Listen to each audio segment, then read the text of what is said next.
assignment about uncertainty management with certainty factor theory and Bayes reasoning, if that's how you say that. Okay, so starting with the certainty factor theory part. My Module 2 assignment forward chaining example doesn't really fit using the certainty factor theory, so I decided to work off of the books examples I've been using.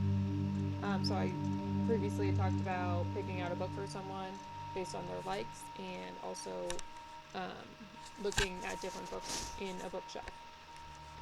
So for this example, I decided to use the two rules of rule number 1, if someone likes fantasy novels, then that person likes the Harry Potter books, and if someone owns the Harry Potter movies, then that person likes the Harry Potter books.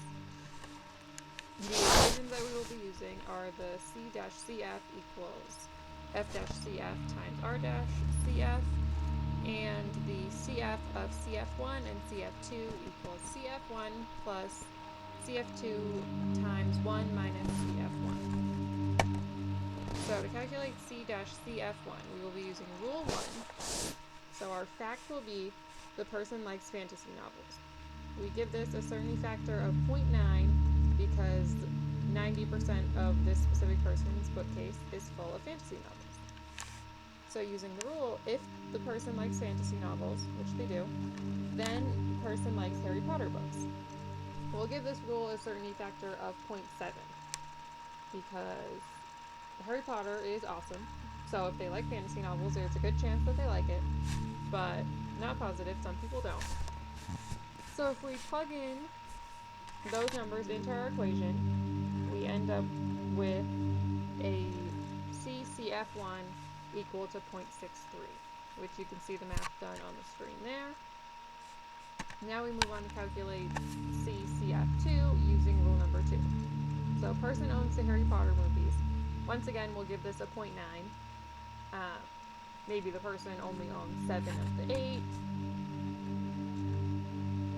So if the person owns the Harry Potter movies, then the person likes Harry Potter books. We'll give this a certainty factor of 0.5 because plenty of people have seen the movies and not read the books. So if we plug in the FCF of 0.9 and RCF of 0.5, we end up with CCF2 equal to 0.45. So now we plug that into the larger equation to calculate the CF of CF1 and CF2. So just a reminder, we have CF1 equal to 0.63 and CF2 equal to 0.45. You can see the math done out on the screen again, and we end up with CF of 0.63 and 0.45 being equal to 0.7965.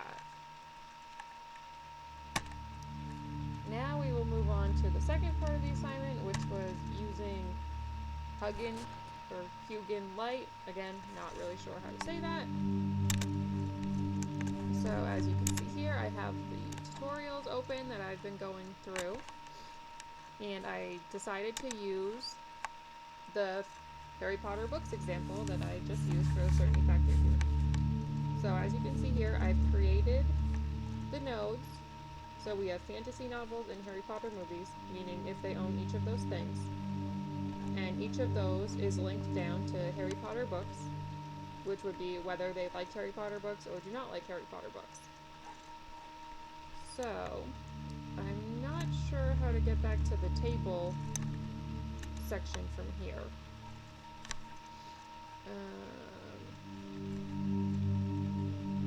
I don't know how to view the table anymore.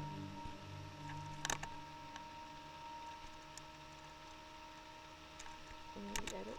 Oh, there we go. Okay. So we have the table for fantasy novels, owned, not owned. The Harry Potter movies, owns, does not own, and then Harry Potter books. We have if the person owns the Harry Potter movies and the fantasy novels in general, then there's a high possibility that they like the Harry Potter books and a lower probability that they do not like them. If they own the Harry Potter movies and do not own fantasy novels, then there's a lower probability that they like Harry Potter books and a higher probability that they do not like the books, in this case, most likely because they're just not a book person. If the person does not own the movies, but they do own a lot of fantasy books, there's still a high possibility that they like the Harry Potter books, and they're just not a movie person.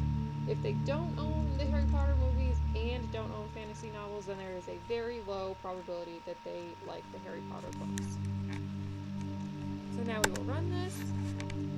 As you can see here, we have our set values, and then it figures out the probability that a person likes Harry Potter books or does not like them. So a good example to show a big change here would be if we set it so that the person does not own any fantasy novels. As you can see, there was a big jump, so now there's a 28 for likes Harry Potter books and 72 for does not like Harry Potter books. If they do own fantasy novels, though, it pretty much reverses. We have 79 and 21. So if they own fantasy novels and the Harry Potter movies, it gets even higher. If they do not own either, then we once again see the very low probability that they like the Harry Potter books and a high probability that they do not like the Harry Potter books. So I think that about covers everything for the assignment. And that is it. Thank you.